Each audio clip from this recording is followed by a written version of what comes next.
Essa é a série Texto e Contexto.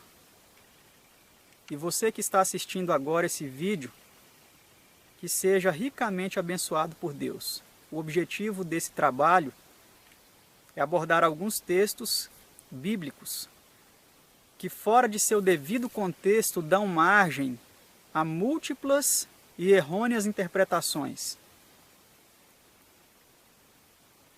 Se você ainda não orou ao assistir esse vídeo, eu peço que você dê pause, faça uma oração pessoal, nas suas próprias palavras, para que Deus abra o seu entendimento e você compreenda o que vai ser tratado aqui. Eu já fiz a minha oração antes de vir para cá, quando cheguei, suplicando de Deus a direção na realização desse trabalho, e eu peço que você faça o mesmo. Eu peço que você agora dê pause nesse vídeo e busque de Deus a direção e a iluminação para você compreender o que vai ser tratado aqui.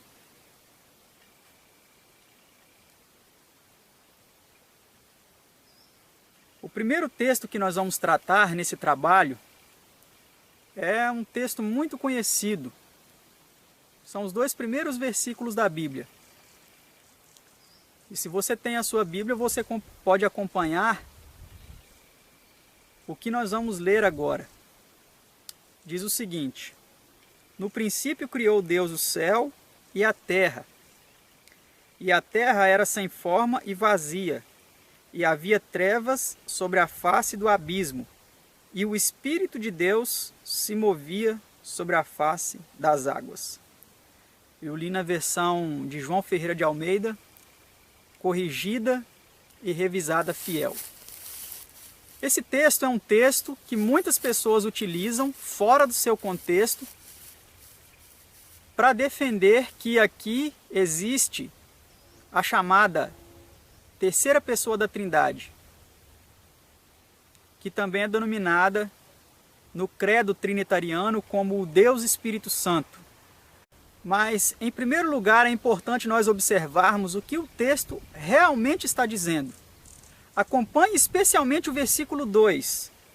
E note que não é dito que o Deus Espírito Santo se movia sobre a face das águas, mas sim o Espírito de Deus se movia sobre a face das águas.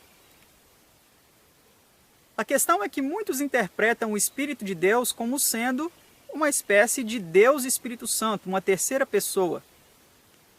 Mas aqui é um fato interessante que eu gostaria de abordar com você nesse primeiro vídeo da série Texto e Contexto.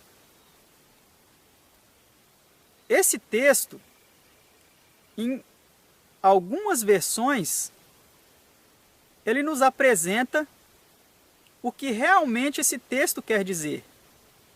Porque a palavra que é usada aqui, Espírito de Deus, no hebraico é Ruach de Elohim. O Ruach de Elohim se movia sobre as águas. Se você tomar por curiosidade algum dicionário de hebraico,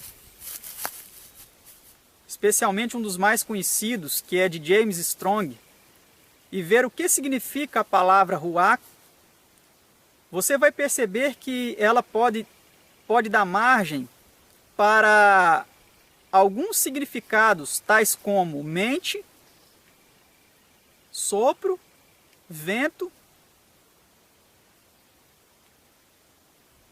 e algumas traduções se serviram desses significados, do termo original dessa palavra, espírito, que no hebraico é Ruach, R-U-C-H, R-U-A-C-H, Ruach, para traduzir conforme o real significado desse texto. Mas antes de mostrar para você algumas dessas traduções e versões que nos trazem esse texto. De outra forma, eu quero levar você à seguinte linha de raciocínio. Imagine o seguinte: o texto ele diz que no princípio Deus criou o céu e a terra. Correto? Correto, até aí tudo bem. Mas eu quero que você entenda o versículo 2 especialmente, que diz que a terra ela era sem forma e vazia, né? E havia trevas sobre a face do abismo, e o Espírito de Deus se movia sobre as águas. E eu quero que você raciocine talvez algo que você ainda não parou para analisar. Imagine comigo. Se o Pai e o Filho, eles estavam no céu, eles não estavam aqui nessa terra, nesse planeta caótico, desabitado, sem forma e vazia. Se eles estavam lá no céu, como hoje nós acreditamos, que Deus habita em seu trono celestial, Ele está lá no trono celestial e o seu Filho intercede por nós. O que o Espírito de Deus, se fosse uma terceira pessoa, estaria fazendo aqui nessa terra, sem forma e vazia, ainda sobre as águas? Essa é uma pergunta que talvez você ainda não se fez. Por que eles estavam separados? Somente a pessoa que é considerada a terceira pessoa da Trindade estava aqui ainda sobre as águas, fazendo o quê?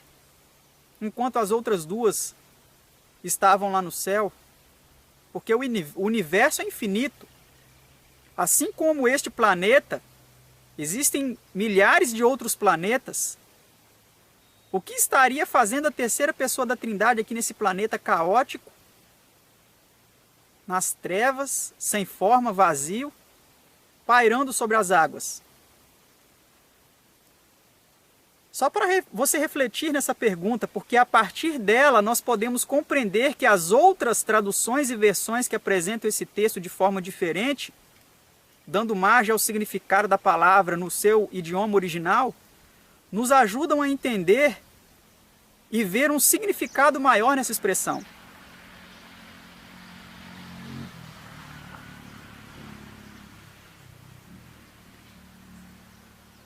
E agora eu quero citar para você alguns desses textos, para que você entenda que eles nos ajudam a compreender o real sentido desse texto. Acompanhe. Na edição pastoral, por exemplo, está escrito: "E um vento impetuoso soprava sobre as águas". Na editora Vozes, na Bíblia da editora Vozes, "E um vento impetuoso soprava sobre as águas". Igualmente, são duas versões católicas, a edição pastoral e a Bíblia da editora Vozes. Elas trazem esse texto da mesma forma: "E um vento impetuoso soprava sobre as águas". Mas vamos agora para duas traduções que são ecumênicas. São traduções em que uma equipe de tradutores, não uma pessoa só, mas uma equipe de tradutores católicos e protestantes trabalharam em conjunto e traduziram da seguinte forma na Bíblia TEB: "O sopro de Deus pairava na superfície das águas". Olha como nos ajuda a entender melhor que esse espírito que pairava sobre as águas, como você pode perceber aí atrás, essa represa, quando você olha para a superfície de águas, talvez como dessa represa, talvez como as águas do mar, você percebe que um vento, ele move as águas. Ele faz com que as águas se movam. Então esse realmente é o significado dessa expressão. Agora note outra tradução que foi feita por uma equipe de católicos e protestantes, que é a Bíblia de Jerusalém. "Um vento de Deus pairava sobre as águas". Só muda de "um vento impetuoso", como as outras duas versões católicas, a pastoral e a Vozes, trazendo "um vento de Deus". pairava sobre as águas, diferente da Tebe, que traz um sopro de Deus. Note que tem poucas diferenças, mas o sentido é o mesmo.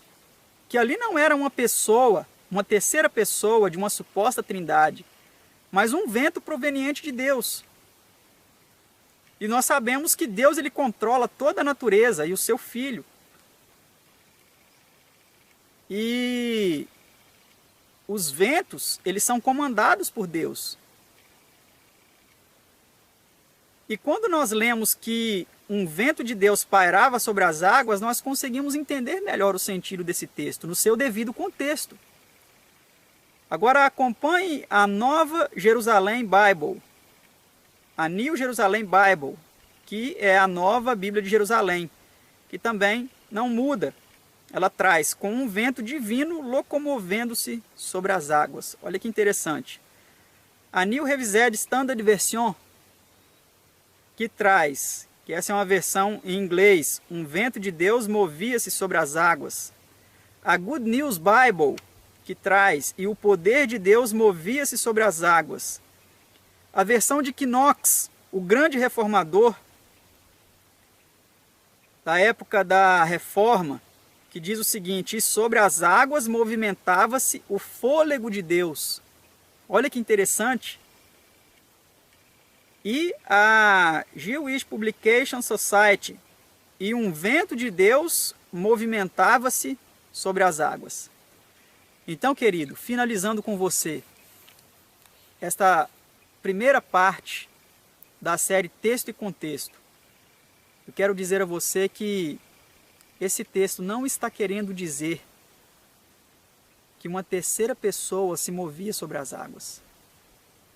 Porque na própria versão em português não falam o Deus Espírito Santo se movia sobre as águas.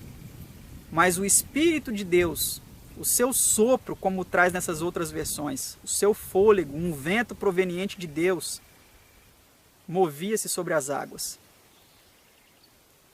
Que Deus ajude a compreender todos os textos bíblicos no seu devido contexto. Que Deus lhe abençoe.